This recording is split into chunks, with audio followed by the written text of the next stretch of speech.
Esta pregunta es una pregunta muy peculiar y que tiene que ver con cada uno. ¿Por qué un psicoanálisis? Y en esto hay que ser bastante puntilloso, ¿no? Hay una serie de terapias que digamos que tienen que ver un poco con apuntar al síntoma, ¿no? El otro día me decía una persona que yo conozco que está mal de salud que lo que le sorprendía era que iba a un montón de médicos y nadie, pero absolutamente nadie le preguntaba sobre su vida. Tenía una serie de problemas orgánicos que muchos de ellos pueden estar afectados por cuestiones emocionales, por síntomas histéricos o somatomóforos, como se dice ahora. Sin embargo, nadie le preguntaba nada. Entonces, vamos a tener diferentes corrientes. Algunas son para elaborar, para expresar, para encontrarse, para repensarse, que es un poco la corriente del psicoanálisis. Otras apuntan al síntoma.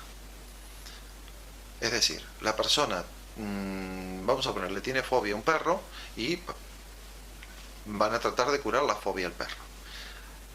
La pregunta es si su problema real era la fobia al perro. Desde la experiencia lo que he podido ver que en general por lo que viene el paciente, por ese síntoma, es lo de menos. Conozco un caso de un chico que va porque tiene rituales obsesivos. Es decir, para que suceda algo en la realidad, él hacía como una especie de ritual. Es como cuando vamos a la iglesia y rezamos para que Dios nos dé X. O para que no suceda algo. O para descargar. Y claro, llegó un momento que él casi no podía vivir. Todo el tiempo tenía que estar haciendo rituales, era exasperante. Y más angustiado estaba, más descargaba con los rituales, porque ahí hay una descarga. Ahora, cuando uno empieza a escuchar su historia, se da cuenta que el último de sus problemas eran los rituales. Uno puede tratar de condicionar, por ejemplo, los rituales, de hacer alguna terapia, de darle una pastilla, de darle un electroshock, pero está apuntando al síntoma. Cuando uno ve de dónde viene, cuando uno ve la historia, la angustia, la incapacidad de confrontar la realidad, a pesar de que vivía, trabajaba, tenía novia y todo, por fuera todo parecía bien, pero por dentro era una bomba de angustia. No podía relacionarse, no podía expresarse, no podía hablar lo que él tenía que decir. Hablar, podía salir, podía divertirse inclusive.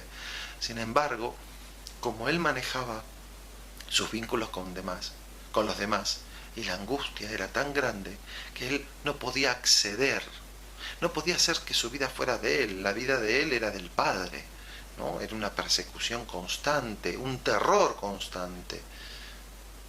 Entonces, cuando uno escucha esa historia dice, pero claro que lo angustiaba.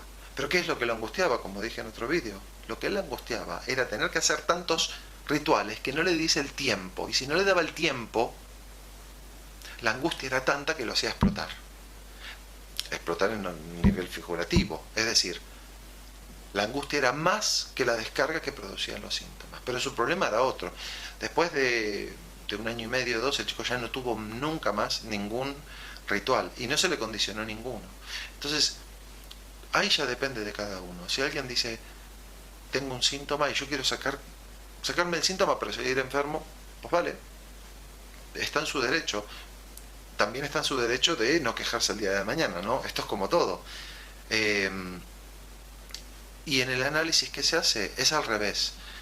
Justamente se va a la raíz, se va a cómo vive el sujeto su vida. Y a partir de ver eso, a partir de que el sujeto va haciendo ciertos cambios, los síntomas caen.